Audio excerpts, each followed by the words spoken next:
Rakesh, over to you. तो लगातार बड़ी खबरें शुभ्रा, और बड़ी खबर यह है कि प्रधानमंत्री मोदी ने जो एक्शन लिया था, ताबड़तोड़ जो एक्शन लिए थे, उन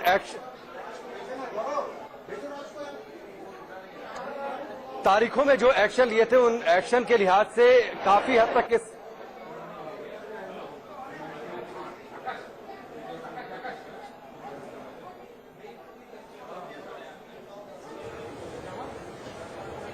तो राकेश की आवाज हम तक नहीं पहुंच रही है। हम ये तस्वीरें दिखाना बहुत जरूरी समझते हैं, क्योंकि देखिए लगातार ऐसी तस्वीरें देश के अलग अलग इलाकों से आ रही है। खासतौर से दिल्ली की तस्वीरें बहुत अहम है। आनंद विहार की ये तस्वीर है जहां पर लगातार लोग पलायन कर रहे हैं और अपने घरों तक पहुंचने के लिए वो बेताब हैं, लेकिन उन्हें साधन नहीं मिल रहा है। कितनी बड़ी संख्या में देखिए लोग यहाँ पर पहुंचे हुए हैं, और ये रात ढलने के बाद की तस्वीर आपको दिखा रहे हैं। आप सोचिए कि कितनी तकलीफों से इन लोगों को गुजरना पड़ रहा होगा, और ऊपर से खतरा कोरोना का बहुत बड़ा है।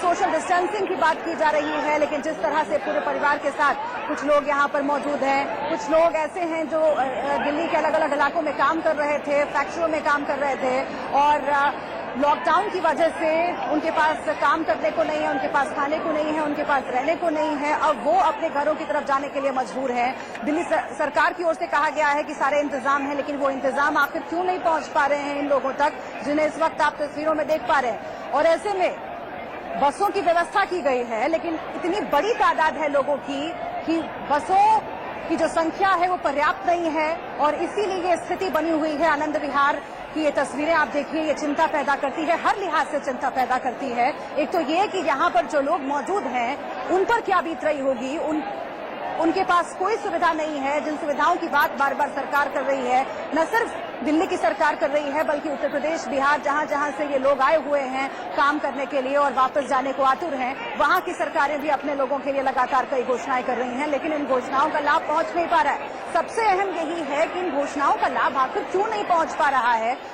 और प्राथमिकता भी ये होनी चाहिए कि इन लोगों को वहां पहुंचाया जाए जहां से ये आते हैं, और जो इनका घर है, छोटे शहरों से महानगरों में काम करने के लिए ये मजदूर आते हैं, गांव से आते हैं। अब इन्हें वापस लौटने की चिंता है, लेकिन पर्याप्त साधन नहीं मिल पा रहे हैं। लेकिन ये स्थिति, कोरोना से जंग हम लड़ रहे हैं, पूरा देश लड़ रहा है, और उस संदर्भ में अगर आप सोचें तो ये स्थिति कितना डराती है। और फिर से एक बार हम राकेश का रुख कर लेते हैं। Rakesh, over to you. Shubhra, जो तस्वीरें आप दिखा रही हैं, ये तस्वीरें डरावनी हैं, ये तस्वीरें भयावह हैं। आप देखिए, सरकार ने लॉकडाउन का ऐलान किया, प्रधानमंत्री मोदी ने लॉकडाउन का ऐलान किया, और क्या कहा था? कहा यह था कि अपने घर के दरवाजे की दहलीज को आप लक्ष्मण रेखा बना लीजिए। लेकिन लक्ष्मण रेखा क्रॉस की है कितने लोगों ने, मजबूरी में ही सही, लेकिन आप तस्वीरें देखिए, वहां पर पैर रखने की जगह नहीं है, वहां पर तिल रखने की जगह नहीं है। आनंद विहार बस अड्डे पर जाइए, सामने जो फुटओवर का ब्रिज है वहां पर आप जाकर देखिए, एक भी जगह वहां पर खाली नहीं है। फुटओवर ब्रिज भरा हुआ है, नीचे लोगों की तादाद, सैकड़ों लोगों की तादाद। योगी सरकार ने 1000 बसें चलाने की बातचीत कही, उसके बाद दिल्ली और आसपास, दिल्ली, ग्रेटर नोएडा, गुड़गांव से लोग बड़ी तादाद में निकल लिए। लोगों का रेला निकल पड़ा, पहुंच पड़ा आनंद विहार की ओर। अलग अलग जगहों पर रहने वाले लोग इस उम्मीद में कि वहां से बस मिल जाएगी, वहां पर इतनी ज्यादा तादाद लोगों की इकट्ठा हो गई है। और अगर आप सोचिए कि अगर इन तस्वीरों में जो सैकड़ों लोग दिखाई दे रहे हैं, उन सैकड़ों लोगों में से किसी एक को भी कोरोना का इन्फेक्शन होगा, तो ये खतरा कितना बड़ा हो सकता है, इसका हम और आप सिर्फ अंदाजा लगा सकते हैं। इसके बारे में हम और आप सिर्फ सोच सकते हैं, और सोच कर देखिए, सिहरन उठेगी, कांप उठेंगे हम, क्योंकि जिस तरीके से लगातार केसेस की तादाद बढ़ती जा रही है भारत में इन्फेक्शन को लेकर, और लगातार डॉक्टर्स इस बात की तस्दीक कर रहे हैं, जो एक्सपर्ट्स हैं वो लगातार ये कह रहे हैं कि आगे थर्ड स्टेज का खतरा मुंह फाड़े खड़ा है, और उस खतरे को ये तस्वीर कितना बड़ा कर सकती है, इसके बारे में हम और आप सिर्फ सोच सकते हैं। और शुभ्रा, हम और आप सिर्फ मनाएं कि जितने लोगों की तादाद दिखाई दे रही है तस्वीरों में, इससे कहीं ज्यादा लोग हैं, और इसमें से किसी को इन्फेक्शन ना हो, इसमें से कोई भी ऐसा एक आदमी किसी ऐसे दूसरे आदमी के संपर्क में ना आया हो जो कि कोरोना का पेशेंट हो, या फिर उसकी कोई ट्रैवल हिस्ट्री रही हो, क्योंकि अगर ऐसा होता है तो एक ऐसा खतरा होगा जिसको कंट्रोल कर पाना लगभग ना के बराबर होगा। लेकिन राजीव के पास हम जाएंगे, लेकिन आपके पास फिर से एक बार आते हुए राकेश, देखिए ये समझने की जरूरत है कि क्या स्थिति से बचा जा सकता था, क्या लॉकडाउन की जब घोषणा हुई उसके पहले से ऐसे एहतियात बरते जा सकते थे जिससे ये तस्वीर जो डराने वाली हम अभी देख रहे हैं वो नहीं उभरती। लॉकडाउन का क्या मतलब रह गया, सोशल डिस्टेंसिंग का क्या मतलब रह गया? राकेश, बिल्कुल, ये सारे सवाल आपके वाजिब हैं और जायज भी हैं और मुझे लगता है शुभ्रा की सरकार ने लॉकडाउन का ऐलान किया तो शायद इस बात को मिसकैलकुलेट किया, या हो सकता है कि इस पहलू की ओर उसका ध्यान नहीं गया कि अगर हम लॉकडाउन का ऐलान करते हैं, कंपनियां बंद होती हैं, तो जो लाखों की तादाद में जो लोग काम करते हैं, जो दिहाड़ी मजदूर हैं, वो क्या करेंगे? कंपनियों ने कई जगहों पर 500-500 रुपए देकर मजदूरों से कह दिया कि अगले 1-2 महीने तक हम काम नहीं कर पाएंगे, आप चले जाइए, रहने के लिए जगह नहीं है। लोगों का यह भी कहना है कि हमारी कमाई उतनी नहीं है, लेकिन लॉकडाउन की परिस्थितियों में चीजें और ज्यादा महंगी हो गई हैं, ऐसे में हम सर्वाइव नहीं कर सकते हैं। रोजी से ज्यादा रोटी की चिंता, और इसीलिए जो कोरोना का डर है वो इन्होंने अपने दिल से निकाल दिया है। अब इन्हें रोजी की चिंता नहीं है शुभ्रा, ये अपने घर की ओर जा रहे हैं कि कम से कम वहां पर आस पड़ोस के लोग अपने गांव में या फिर जो खानदान के दूसरे लोग हैं, कहीं न कहीं से बच्चों का पेट भरने के लिए मिल जाएगा। बिल्कुल, सबसे अहम यह है कि कोरोना से अगर बच भी जाएंगे तो भूख मार डालेगी, बेरोजगारी मार डालेगी, और इसीलिए ये लोग अब आतुर हैं अपने घर जाने के लिए। इनकी मजबूरी आखिर क्यों नहीं सरकारें समझ पा रही है? आज दिन भर हमने ये खबर दिखाई राकेश, और अलग अलग राज्य सरकारों की ओर से ये कहा गया कि हम इंतजाम कर रहे हैं, दिल्ली सरकार की ओर से कहा गया कि आप कहीं मत जाइए, पूरा इंतजाम है खाने का, पीने का, रहने का, लेकिन उसके बावजूद क्यों नहीं वो इंतजाम जमीन पर दिखाई दे रहे हैं? उत्तर प्रदेश हो, बिहार हो, इन राज्यों से भी ये कहा जा रहा है कि हम ऐसे लोगों का ख्याल रखते हैं और ऐसे लोगों के लिए बसें चलाई जा रही हैं, खाने पीने के इंतजाम किए जा रहे हैं, उनको वापस अपने गांव भेजने का इंतजाम किया जा रहा है। केंद्र सरकार भी राज्यों से ये कहती है कि आप ध्यान रखिए, इंतजाम पहुंचे लोगों तक, लेकिन वो पहुंचा क्यों नहीं इंतजाम? ये अहम सवाल है राकेश।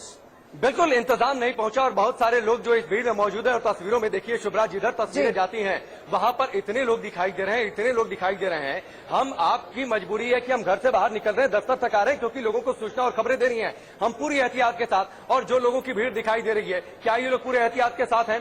दिल्ली सरकार ने जरूर कहा कि हम खाने का इंतजाम कर रहे हैं, लेकिन बहुत सारे लोग ऐसे थे, उन्होंने कहा कि ठीक है सरकार खाने को दे देगी, लेकिन हम रहेंगे कहाँ? सड़कों पर रहेंगे या फिर जो फुटपाथ है वहां पर रहेंगे?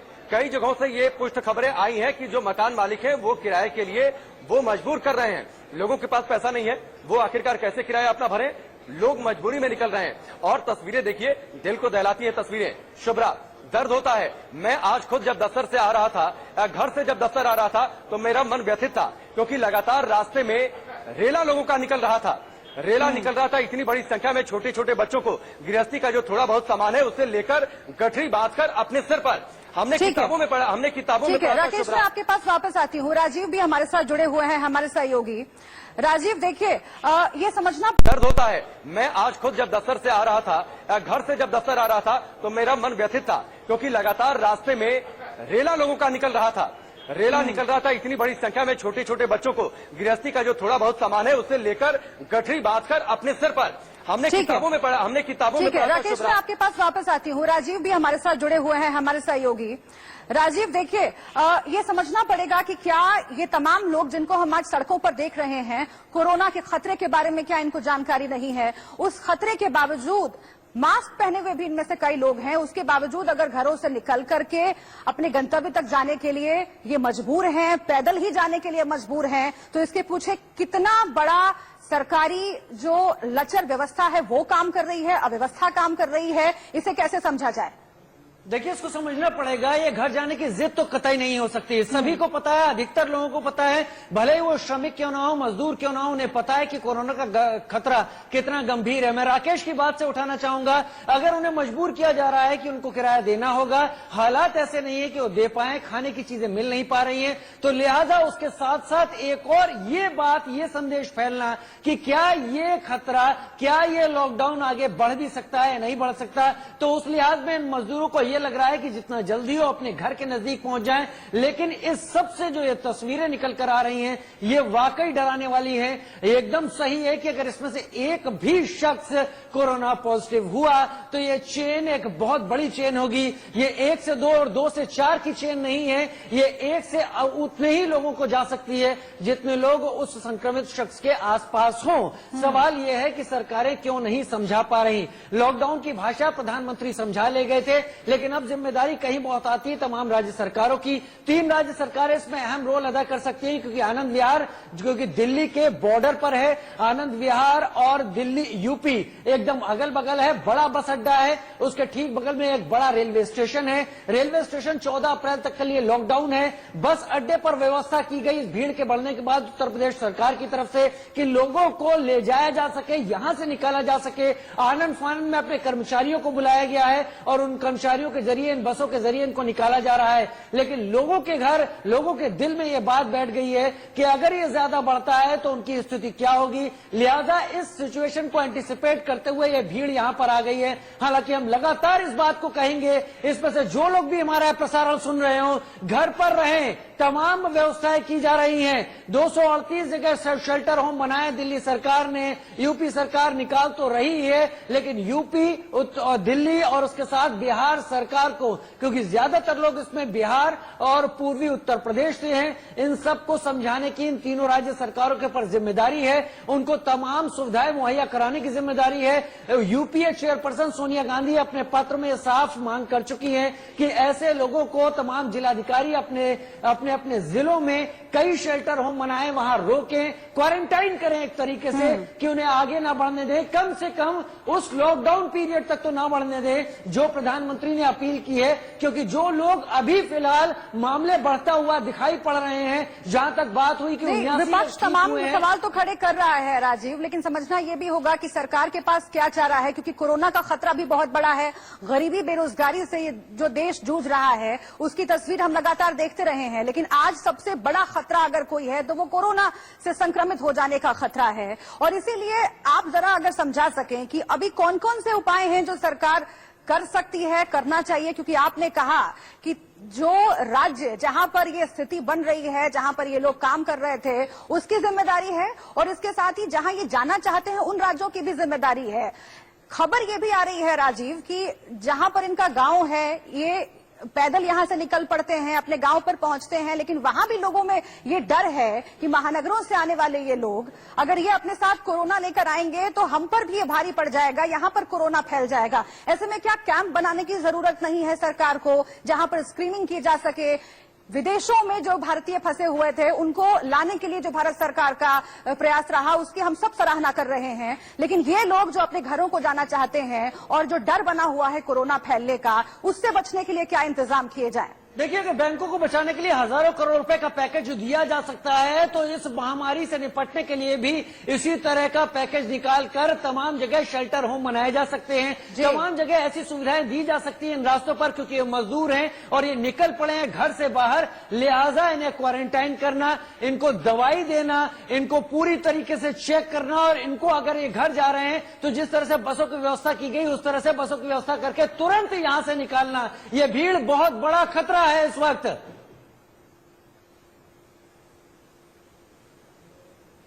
शुभ्रा, बिल्कुल। और देखिए, जानकारी ये भी आ रही है निकलकर कि इतना बड़ा जो जमावड़ा आप देख रहे हैं लोगों का, डीटीसी बसों का इस्तेमाल करके इन्हें यहां तक पहुंचाया गया है, लेकिन यहां पर जितनी बड़ी संख्या में भीड़ इकट्ठा हो गई है, आनंद विहार की ये तस्वीरें हम देख रहे हैं, तो यहां पर भगदड़ की स्थिति भी बन सकती है, किसी भी तरह की दुर्घटना की स्थिति भी बन सकती है।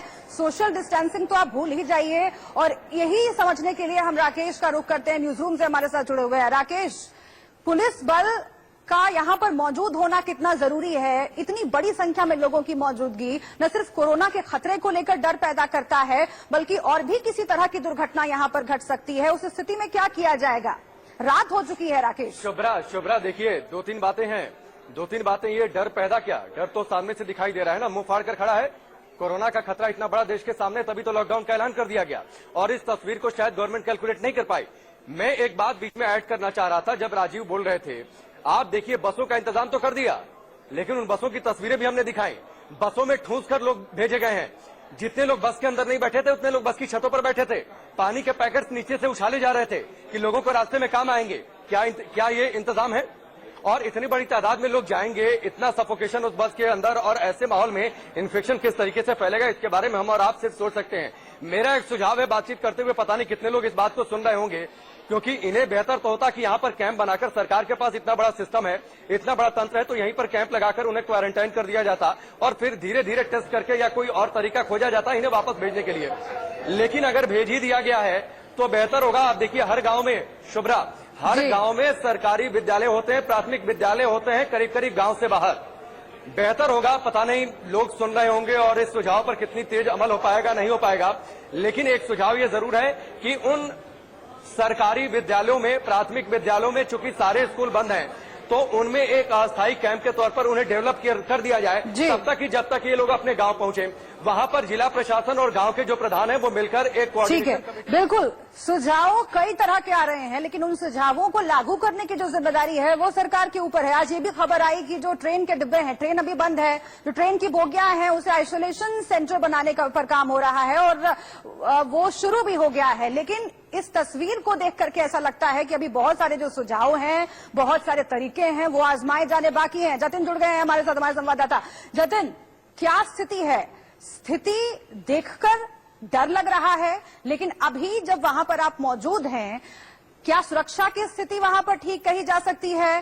रात हो चुकी है, इन लोगों के लिए आगे क्या व्यवस्थाएं की जाएंगी? देखिए, सुबह से ये भीड़ देखी जा रही है और जहां व्यवस्था की बात करें तो आप समझ सकते हैं कि ये जो भीड़ है ये हजारों की तो है नहीं, तो निश्चित है कि इसके लिए जितनी फोर्स यहाँ पर डिप्लॉय है, अगर दिल्ली की बात करें या यूपी की बात करें, तो वो कहीं ना कहीं नाकाफी जरूर साबित हो रही है। लेकिन जो इनके ट्रांसपोर्टेशन की व्यवस्था है वो मुख्य रूप से नाकाफी साबित हो रही है। हालांकि जरूर उत्तर प्रदेश सरकार ने 1000 बसों को यहाँ से चलाने का ऐलान किया है और जितने भी ये ज्यादा से ज्यादा लोग हैं ये उत्तर प्रदेश और उत्तराखंड से ही जुड़े हुए हैं, ये बात भी पूरी तरह से साफ है। हालांकि बिहार जाने वाले लोग भी यहाँ पर पहुंच गए, क्योंकि तो कुल मिलाकर ये संख्या है वो लगातार बढ़ती जा रही है। इसको कंट्रोल करना। चलिए, शुक्रिया आपका जतिन, शुक्रिया आपका इस जानकारी के लिए। तो लगातार इस बड़ी खबर पर, इस तस्वीर पर हमारी नजर बनी हुई है। एक छोटे से ब्रेक के लिए हम यहाँ पर रुकते हैं, आप बने रहिए इंडिया न्यूज के साथ।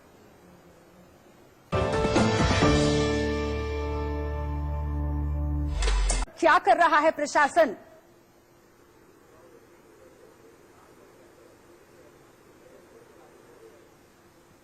हेलो जी, प्रशासन क्या कर रहा है सर इससे निपटने के लिए? इन लोगों को घर जाना है लेकिन इंतजाम नहीं है। जहां तक आपने मुझे बताया है, दिल्ली में आनंद विहार में काफी भीड़ है, मुझे बताया गया है जी। इस बारे में दिल्ली के प्रशासन के द्वारा व्यवस्थाएं की जा रही होंगी। जहां तक उत्तर प्रदेश की बात है, उत्तर प्रदेश में शासन क्या कर रहा है सर इससे निपटने के लिए? इन लोगों को घर जाना है लेकिन इंतजाम नहीं है। जहां तक आपने मुझे बताया है, दिल्ली में आनंद विहार में काफी भीड़ है, मुझे बताया गया है जी। इस बारे में दिल्ली के प्रशासन के द्वारा व्यवस्थाएं की जा रही होंगी। जहां तक उत्तर प्रदेश की बात है, उत्तर प्रदेश में जो भी व्यक्ति हमारे निराश्रित हैं या जो भी कोई सड़क पर आ जाते हैं, उनको हम जो भी उनके आश्रय स्थल हैं, शेल्टर होम्स बनाए हैं हम लोगों ने, वहां इनको रखने की व्यवस्था कर रहे हैं। वहां इनको पूरा खाने पीने की और मेडिकल चेकिंग की व्यवस्था कर रहे हैं हमारा। लेकिन सभी जितने भी लोग हैं उन सभी से निरंतर हमारे माननीय मुख्यमंत्री जी ने भी और बहुत सारे समाज से जुड़े हुए लोगों ने अपील की है कि जो व्यक्ति जहां पर है, जहां रह रहा है वहीं रहें। अगर हम बड़ी संख्या में सड़क पे निकाल आते हैं या हम कहीं जाने की कोशिश करेंगे तो जो हमारी कोरोना से लड़ाई है वो प्रभावित होगी। लेकिन आरके तिवारी जी, दिल्ली की तस्वीरें जरूर हैं, दिल्ली सरकार की जिम्मेदारी बनती है, लेकिन जिम्मेदारी उन राज्य सरकारों की भी बनती है जहां पर ये जाना चाहते हैं और जहां पर इन लोगों के घर हैं। यहां से दिल्ली से इनको निकालने के लिए क्या कोई इंतजाम आप लोग कर पा रहे हैं? क्योंकि 1000 बसें चलाने का ऐलान किया गया, इंतजाम करने का ऐलान किया गया यूपी सरकार की ओर से, लेकिन वो जमीन पर उतरता हुआ नहीं दिख रहा है सर। कोविड-19 से मुकाबला करने के लिए जो वर्तमान में लॉकडाउन किया गया है, हम सबको मिलजुल करके लॉकडाउन को सफल बनाना है। इसके लिए दिल्ली से या किसी और प्रदेश से अपने प्रदेश में नागरिकों को बुलाने की व्यवस्था करना इस समय ये सही समय नहीं है। इस समय तो सही समय ये है कि सब लोग जो जहां हैं वहां रहें। लेकिन जो निराश्रित हमारे प्रदेश में आते हैं, अगर हमारे प्रदेश में कोई रहेंगे तो उनको शेल्टर होम्स में रखेंगे और वहां उनकी पूरी व्यवस्था करेंगे। लेकिन सब लोगों को, जो पूरे प्रदेश के हमारे लोग पूरे देश में फैले हुए हैं, उन सबको उनके घर में भेजने का अभी कोई समय नहीं है। तिवारी जी, ये बहुत सम्मान के साथ मैं आपसे ये प्रश्न करना चाहती हूँ कि ये अपील क्या इस वक्त व्यवहारिक लग रही है कि आप जहाँ हैं वहाँ पर रहिए, क्योंकि यहाँ पर इनको रहने के लिए व्यवस्था नहीं है, खाने पीने का बंदोबस्त नहीं है, होटल लॉज जहाँ पर ये रह रहे थे वो सब बंद हो गए हैं। तो ऐसे में ये जहाँ पर है वहाँ कैसे रहेंगे? क्या सरकार को, उत्तर प्रदेश की सरकार को इंतजाम नहीं करना पड़ेगा इन्हें वापस बुलाने का? हमने जैसी व्यवस्था अपने प्रदेश में की है, हमारे प्रदेश में भी बहुत बड़ी संख्या में दूसरे प्रदेशों के लोग रह रहे हैं। उनके लिए हमने ये सुविधाएं पूरी दी हैं। हमारे हर जिले में शेल्टर होम बने हुए हैं और हमने पूरी व्यवस्था की है कि लोगों को कहीं जाना ना पड़े। लेकिन ये बहुत आवश्यक है इस समय कि हम लोग सोशल डिस्टेंसिंग को फॉलो करें। अगर बड़ी संख्या में, अगर हजारों के लोग एक जगह से दूसरी जगह जाएंगे तो इसमें संक्रमण बहुत बड़ा हो सकता है। और मैं आपकी चैनल के थ्रू आपसे भी अनुरोध करूंगा, आपके चैनल के माध्यम से आपके दर्शकों से भी अनुरोध करना चाहता हूं, अपील करना चाहता हूं कि वे इस घड़ी में सहयोग करें और मिलजुल करके। तिवारी जी, लेकिन सवाल ये है ना कि शेल्टर होम की जरूरत तो बाद में पड़ेगी, लेकिन अभी तो इनको ट्रांसपोर्टेशन की जरूरत है, अभी तो इनको घर जाने के लिए वापस साधन की जरूरत है। वो साधन कहाँ से आएगा? उस साधन के अभाव में इतनी बड़ी भीड़ इकट्ठा हो गई है। सर, दिल्ली के आनंद विहार की ये तस्वीरें हम दिखा रहे हैं लगातार दर्शकों को। क्या उत्तर प्रदेश का प्रशासन आगे आ सकता है इस समस्या से निपटने के लिए? दिल्ली के आनंद विहार में कितनी भीड़, उस पर मेरा कहना उचित नहीं है क्योंकि वो हमारे राज्य सीमा के बाहर है। लेकिन हमारे राज्य जो भी लोग अलग पे होंगे उन सभी को हम शेल्टर होम में रखेंगे और उनको हम भोजन के लिए, उनकी सारी चिकित्साएं, जो उनकी मेडिकल सुविधा उनको चाहिए उसके लिए और उनके रहने की पूरी व्यवस्था करने के लिए हम पूरी तरह तैयार हैं। तो यानी कि आप कह रहे हैं कि यहाँ से निकलने के लिए मैं तिवारी जी से एक सवाल करना चाहता हूँ। तिवारी जी, मैं राकेश पांडे। सवाल ये है कि जितने लोग जा रहे हैं, आप लोग इंतजाम कर रहे हैं, ट्रांसपोर्टेशन दे रहे हैं, लेकिन एक खतरा तो बना हुआ है कि अगर इतनी भीड़ में से किसी एक शख्स को इन्फेक्शन हुआ तो वो चेन कितनी बड़ी हो जाएगी। तो क्या आप लोगों की कोई कार्य योजना है कि इनको इनके घर तक छोड़ने से पहले इनकी स्क्रीनिंग हो, इनकी जांच हो, इन्हें कहीं रोका जाए टेम्पररी अरेंजमेंट के तौर पर? बिल्कुल हमारी योजना है। हमारे प्रत्येक जिले में शेल्टर होम बने हुए हैं। हमने विद्यालयों में, धर्मशालाओं में, हॉस्टल्स में, सब जगह इनकी रखने की व्यवस्था की है और हम सभी लोगों को इनको रुका सकते हैं। वहां पे हमारी मेडिकल टीम्स मौजूद हैं, वहां इनकी पूरी जांच की जा रही है और पूरी स्क्रीनिंग करने के बाद हम सोशल डिस्टेंसिंग को भी इम्पोज करते हैं। तिवारी जी, एक सवाल आपसे है, बहुत महत्वपूर्ण सवाल ये है। और देखिए, यहाँ से जो लोग निकले हैं उनमें से कई लोग पैदल चलकर, सर, सैकड़ों किलोमीटर की दूरी तय करके पैदल ही अपने घर पहुंचते हैं, लेकिन वहां पर गांव में लोगों को इस बात का डर है कि कहीं ये कोरोना लेकर तो नहीं आ रहे हैं। क्या उत्तर प्रदेश की जिम्मेदारी नहीं बनती है, सरकार की जिम्मेदारी, प्रशासन की जिम्मेदारी नहीं बनती है कि स्क्रीनिंग की व्यवस्था कैंप लगाकर की जाए ताकि इस बात को सुनिश्चित किया जाए कि महानगरों से जाने वाले ये लोग अगर अपने घरों को वापस लौटते हैं तो कोरोना का संक्रमण और न बढ़ जाए? इसकी पूरी व्यवस्था जो भी हमारे प्रदेश में दूसरे देशों से आए हैं या हमारे अन्य प्रदेशों से आए हैं, उन सबकी हम निरंतर जांच कर रहे हैं, निरंतर इस संबंध में कार्रवाई की जा रही है। हमारे जो प्रदेश के 59,000 ग्राम पंचायतें हैं, सभी ग्राम प्रधानों से हमने संपर्क कर लिया है। जो व्यक्ति गांव में जा रहे हैं या शहर में जा रहे हैं, उन सभी को हम उनको चेक कर रहे हैं और स्क्रीनिंग कर रहे हैं। लेकिन कैंप लगाने का ये समय नहीं है। हम कोई भीड़ इकट्ठी नहीं करना चाहते हैं। सभी जगह अलग अलग कार्रवाई करेंगे और हमारा पूरा प्रयास है, लेकिन इसमें हमें जनता का सहयोग चाहिए। आपके माध्यम से अपील करता हूं कि सब लोग भीड़ न लगाएं और अभी घर जाने की जल्दी में न रहें। घर तो वो कल भी चले जाएंगे, लेकिन अगर ये कहीं संक्रमण फैल गया तो ये बहुत बड़ी त्रासदी होगी।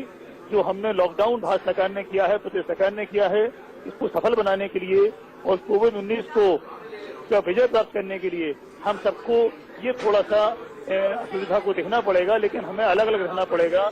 हमें क्वारंटाइन और हमें जो भी गाइडलाइंस है उसको फॉलो करना पड़ेगा। ठीक है, एक सवाल मेरी ओर से और है शुभ्रा तिवारी जी, मेरी ओर से एक सवाल और है कि आप लोग की कार्य योजना ट्रांसपोर्टेशन को लेकर क्या है? क्योंकि अब ये तय तो कर लिया गया है कि हम ट्रांसपोर्ट फैसिलिटी करवाएंगे और आप बेहतर कार्य योजना बताई कि हर जिले में इनको क्वारंटीन करके इनको पहले चेक किया जाएगा, टेस्ट किया जाएगा, उसके बाद घरों तक जाने की इजाजत मिलेगी। तो ये भीड़ छटेगी इसको लेकर ट्रांसपोर्टेशन को लेकर क्या कार्य योजना, और दूसरी जो हमारी तस्वीरें हमने कुछ हमारी लगातार जो हमारे पड़ोसी राज्य हैं उनसे निरंतर हम संपर्क कर रहे हैं, उनसे अनुरोध कर रहे हैं कि यथासंभव अपने स्थान पर रखने की इनकी व्यवस्था करें। लेकिन हमारे प्रदेश में जो लोग सड़कों पर अगर कोई आते हैं उनको हम तुरंत उनको बसों के माध्यम से जो शेल्टर होम है वहां ले जाएंगे, वहां ले जा रहे हैं और वहां चेकिंग करा रहे हैं, वहां उनके खाने पीने की व्यवस्था कर रहे हैं, फूड पैकेट दे रहे हैं। अपनी तरफ से उत्तर प्रदेश सरकार ठीक है, पूरी व्यवस्था करने के लिए। ठीक है आरके तिवारी जी, यकीन मानिए आपकी जो अपील है वो इंडिया न्यूज के दर्शकों तक पहुंच रही है, लेकिन एक आश्वासन भी सरकार को देना होगा कि ट्रांसपोर्टेशन की जो व्यवस्था है वो इन लोगों के लिए होगी, चाहे वो यूपी सरकार हो, दिल्ली सरकार हो, बिहार सरकार। बहुत शुक्रिया आपका सर हमसे बातचीत करने के लिए। तस्वीरें लगातार आपको हम दिखा रहे हैं और ये तस्वीरें जिस पर कई अहम सवाल खड़े हो रहे हैं। सवाल ये कि आखिर पहले से बंदोबस्त क्यों नहीं किए गए इन लोगों को घर वापस भेजने के, आखिर सरकारें बंदोबस्त क्यों नहीं कर पाई, इन्हें खाने पीने की चीजें मुहैया करवाने की, इनके लिए रहने की व्यवस्था क्यों नहीं की गई, इन्हें आखिर किन परिस्थितियों में ये फैसला करना पड़ा इतनी बड़ी संख्या में लोगों को कि कोरोना के खतरे के बावजूद ये घरों से बाहर निकलते हैं लेकिन इन्हें संसाधन नहीं मिलते हैं। और ये तस्वीर आनंद विहार से हम लगातार आपको दिखा रहे हैं। कहा जा रहा है कि कुछ बसें हैं, लेकिन स्थिति अगर आप समझें तो इसकी कल्पना की जा सकती है कि अगर एक बस यहां पर आती है, इतनी बड़ी संख्या में लोग पहले से मौजूद हैं, उस एक बस में जगह पाने के लिए कैसे भगदड़ की स्थिति मच जाती है। और इसके साथ ही कई ऐसे तस्वीरें भी आई हैं जहां पर पानी के टैंकर्स पर बैठकर लोग अपने घरों को जाने के लिए मजबूर हैं। तो व्यवस्था की कितनी बड़ी खामी है ये आप समझिए। राकेश का हम रुख फिर से कर लेते हैं। राकेश, आपके पास क्या information, over to you. Shubhra, देखिए ये जो तस्वीरें हैं और जिस बात से आरके तिवारी कह रहे थे थोड़ी देर पहले, आपको ध्यान होगा कि मैं इसी बात को लेकर कह रहा था कि अगर ये सुझाव सरकार तक पहुंचा है, शायद इस तरीके के सुझाव पहले पहुंचे होंगे जिस पर अमल किया गया है कि जो सरकारी विद्यालय हैं उनमें एक अस्थायी तौर पर इनको रोककर पहले इनको चेक किया जाएगा। अब ये कितना फिजिबल होता है, गवर्नमेंट किस तरीके से इसको अमल में ला पाती है, और अगर इसको अमल में ला लिया जाता है, मुझे लगता है कि 60 to 70% भी अगर पैरामीटर पर खरे उतर जाती है तो बहुत हद तक हम उस खतरे को कम कर सकते हैं, जो खतरा अभी तस्वीरों के जरिए भयावह तौर पर दिखाई दे रहा है। और ये तस्वीरें देखकर हम सोचने पर मजबूर होते हैं। शुभ्रा, अभी तक तो हमें रास्ते में चूंकि हम आ रहे थे तो 10-20 लोगों का झुंड, 25 लोगों का झुंड दिखाई दे रहा था, लेकिन आप तस्वीरें देखिए सैकड़ों की तादाद में है। और कहीं ना कहीं से चूंकि आरके तिवारी साहब ने ये जरूर कहा कि ये चूंकि दिल्ली के रीजन में है, आनंद विहार, और वहां पर सरकार देख रही है, हम टच में हैं, लेकिन आप तस्वीरें देखिए। एक और सवाल जो मैं उनसे पूछना चाहता था, थोड़ी समय की कमी थी कि बसों की व्यवस्था आपने कर दी, लेकिन क्या बसों के अंदर सोशल डिस्टेंसिंग जो भी वहां पर पुलिस की ओर से कुछ संदेश दिया जा रहा है, अनाउंसमेंट हो रही है, हम सुन लेते हैं जरा। वहां पर जाए, अगली व्यवस्था होने तक वेट करें, ठीक है। तो कोरोना वायरस के बारे में आपको पता ही है कि कितना सीरियस खतरा है ये, आप इसका खतरा बहुत ही खतरनाक है। तो इसलिए आप लोग थोड़ा घर पे रह के वेट करें, व्यवस्था को मत बिगाड़ें। जब तक कोई अगली बार कोई समस्या है तो हम यहाँ से आपको आपके शेल्टर हाउस दिखवा सकते हैं। शेल्टर हाउस दिल्ली सरकार द्वारा दिया गया एक सुविधा है जहाँ पर रहने और खाने की पूरी व्यवस्था है। आप वहाँ जाकर के आराम से रह सकते हैं। अब जिसका जो समझ में आता है वैसा कर लो, आगे अभी आप लोग को अलाउ नहीं किया जा सकता, ठीक है। अगर जो भी जाना चाहे कर लीजिए, आप फौरन गाड़ी में बैठ जाओ, बैठ जाओ, इसमें बैठो। तो शेल्टर हाउस की व्यवस्था की जानकारी दी जा रही है पुलिस की ओर से, लेकिन हमें समझना होगा कि किसी एक राज्य की जिम्मेदारी नहीं, बल्कि जहां पर ये जाना चाहते हैं उन सभी राज्यों की सम्मिलित जिम्मेदारी बनती है कि इन्हें रहने की व्यवस्था, खाने की व्यवस्था और यहां से निकलकर अपने घर वापस जाने की व्यवस्था, उसके लिए संसाधन उपलब्ध कराए जाएं। और इतनी बड़ी भीड़ देखकर एक बात और समझ में आ रही है कि अगर यहां पर इनके रहने खाने का इंतजाम किया जाए, शेल्टर होम्स की तस्वीरें जो सामने आती हैं, रैन बसेरों की तस्वीरें जो सामने आती हैं, वहां पर भी सोशल डिस्टेंसिंग को मेंटेन कर पाना बहुत मुश्किल हो जाता है। और इसीलिए ये समझना होगा कि इन्हें यहां से निकलने के लिए संसाधन उपलब्ध करवाना कितना जरूरी है। और हमारी लगातार अपील है उन राज्यों से जहां के ये लोग हैं, जहां जाना चाहते हैं, वहां के प्रशासन जरूर आगे आए और इन्हें अपने घर वापस भेजने के लिए जरूरी साधन मुहैया करवाएं। लेकिन फिलहाल कोरोना का खतरा, आप मत भूलिए कि सोशल डिस्टेंसिंग की अपील बार बार की जा रही है। ऐसे में कोरोना के खतरे को लेकर के लगातार आगाह करना बहुत जरूरी है।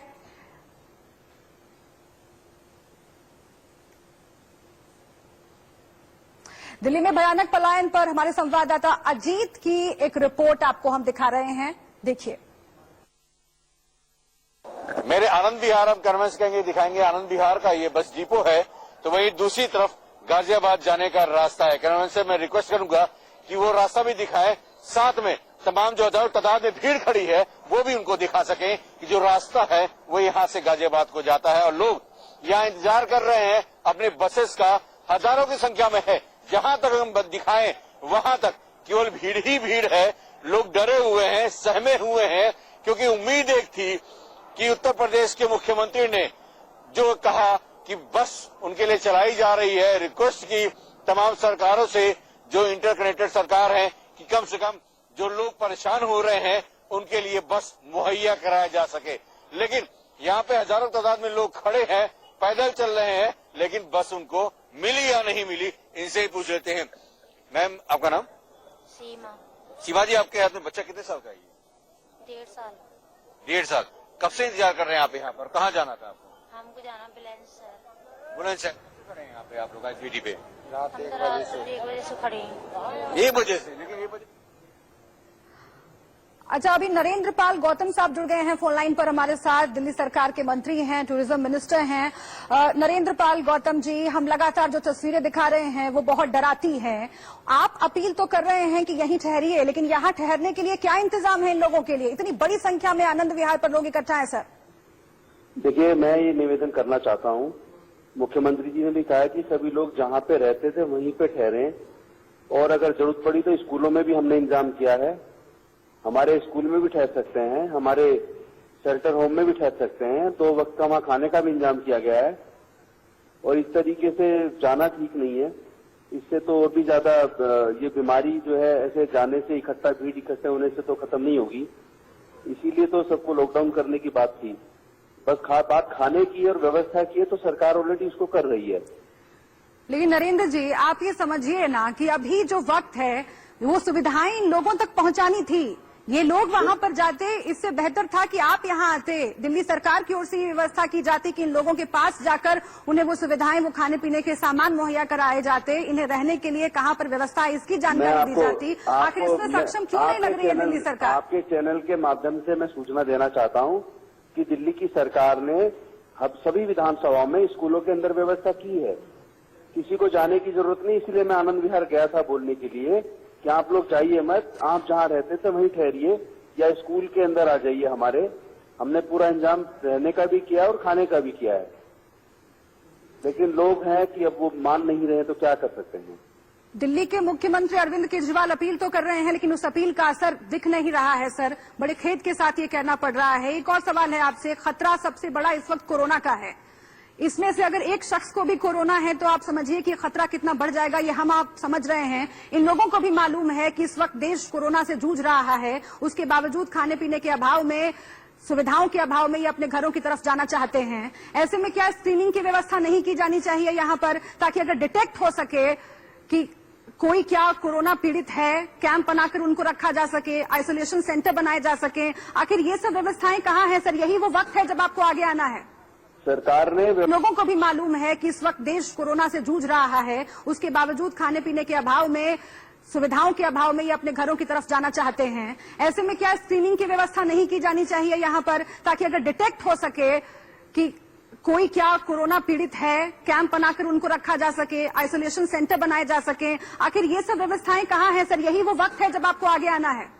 सरकार ने व्यवस्था दिल्ली के अंदर की है। पर्याप्त मात्रा में बेड की भी व्यवस्था है, उनकी जांच भी की जा रही है। लेकिन हम निवेदन करना चाहते हैं कि लोग जाए ना, वो लोग वापस आए स्कूलों में। सभी पूरे दिल्ली के अंदर जितने भी सरकारी स्कूल्स हैं, ऑलरेडी बहुत सारे स्कूल्स को इसके लिए निर्धारित कर दिया गया है।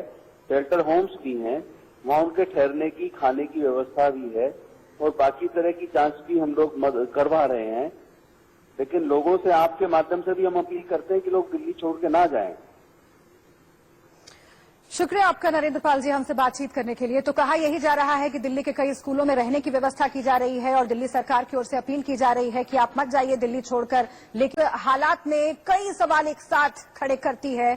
आनंद विहार से ये तस्वीरें हम आपको दिखा रहे हैं। पूरे देश में लॉकडाउन है, लेकिन उस लॉकडाउन का क्या मतलब है जब आनंद विहार में एक जगह पर इतनी बड़ी संख्या में लोग अपने सामान के साथ, कुछ लोग इसमें अपने परिवार के साथ इकट्ठा हैं, अपने घरों को जाना चाहते हैं, लेकिन उन्हें जाने की सुविधा नहीं नहीं मिल रही है। हम लगातार जिम्मेदार लोगों से बात करने की कोशिश कर रहे हैं और ये अपील कर रहे हैं कि इनकी मदद की जाए। ये वक्त ऐसा है जहां कोरोना से लड़ना है, लेकिन उससे पहले ये तस्वीर बहुत अहम है, बहुत खतरनाक है। और इसी के साथ यहां पर वक्त एक और छोटे से ब्रेक का है। आप बने रहिए इंडिया न्यूज के साथ।